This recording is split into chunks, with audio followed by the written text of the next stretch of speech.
Assalamualaikum warahmatullahi wabarakatuh. Perkenalkan, nama saya Nabila Eka Putri dari kelas 12 IPS 2. Saya akan membahas demokrasi Pancasila dan perkembangan politik ekonomi masa Orde Baru dan Reformasi. Lalu saya akan menjelaskan tentang latar belakang munculnya Orde Baru, Super Semar dan kebangkitan Soeharto, pembangunan ekonomi pada masa Orde Baru, masalah-masalah pada masa Orde Baru, dan akhir dari Orde Baru.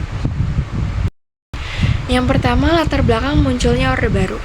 Orde Baru muncul sebagai akibat dari ketidakstabilan politik dan ekonomi yang dialami Indonesia pada masa Orde Lama. Pada tahun 1950-an hingga 1960-an, Indonesia menghadapi berbagai tantangan, seperti konflik regional, pemberontakan separatis, ancaman komunis, dan krisis ekonomi. Namun, kebijakan-kebijakan Soekarno tidak berhasil menyelesaikan masalah-masalah yang dihadapi Indonesia.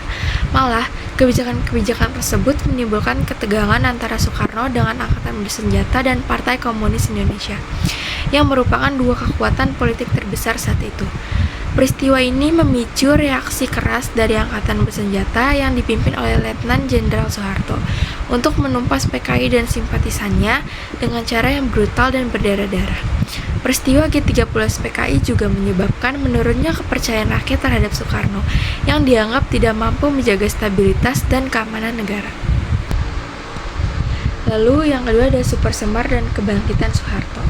Dalam situasi yang semakin kritis, Soekarno mencoba melakukan langkah-langkah untuk meredam ketegangan politik.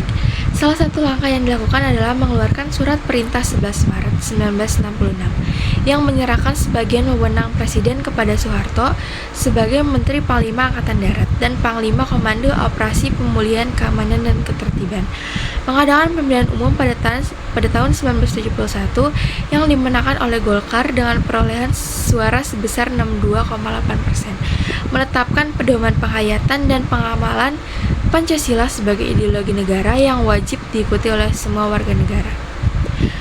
Lalu membentuk Majelis Permusyawaratan Rakyat, sementara yang beranggotakan anggota DPR dan utusan golongan yang kemudian memilih Soeharto sebagai presiden pada tahun 1968. Memubarkan MPRS dan menggantinya dengan Majelis Permusyawaratan Rakyat yang beranggotakan anggota DPR dan utusan daerah, yang kemudian memilih Soeharto sebagai presiden untuk 6 kali masa jabatan berturut-turut hingga tahun 1998. Yang ketiga ada pembangunan ekonomi pada masa Orde Baru.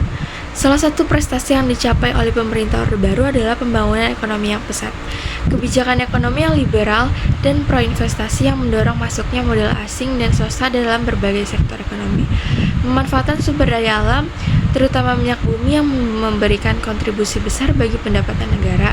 Pembangunan infrastruktur fisik seperti jalan raya, jembatan, bendungan, pelabuhan, bandara, dan listrik yang mendukung mobilitas dan produktivitas ekonomi. Selanjutnya adalah masalah-masalah yang terjadi pada masa Orde Baru. Masalah-masalah yang terjadi yaitu ada korupsi, kolusi, dan nepotisme yang merajalela di berbagai lini pemerintahan dan birokrasi. Pelanggaran hak asasi manusia yang dilakukan oleh aparat keamanan terhadap para aktivis, mahasiswa, wartawan, seniman, tokoh agama, dan kelompok-kelompok minoritas. Krisis ekonomi dan politik pada akhir tahun 1960-an yang dipicu oleh krisis moneter Asia yang melanda Indonesia pada tahun 1997. Krisis ini juga menimbulkan ketidakpuasan masyarakat terhadap pemerintah Orde Baru yang dianggap gagal mengatasi krisis. Yang terakhir, akhir dari Orde Baru. Krisis ekonomi dan politik pada akhir tahun 1990-an menjadi pemicu dari runtuhnya Orde Baru. Munculnya gerakan reformasi yang menuntut perubahan politik dan demokrasi yang dikenal sebagai reformasi tahun 1998. Itu saja yang bisa dapat saya sampaikan. Bila ada kesalahan mohon dimaafkan. Wassalamualaikum warahmatullahi wabarakatuh.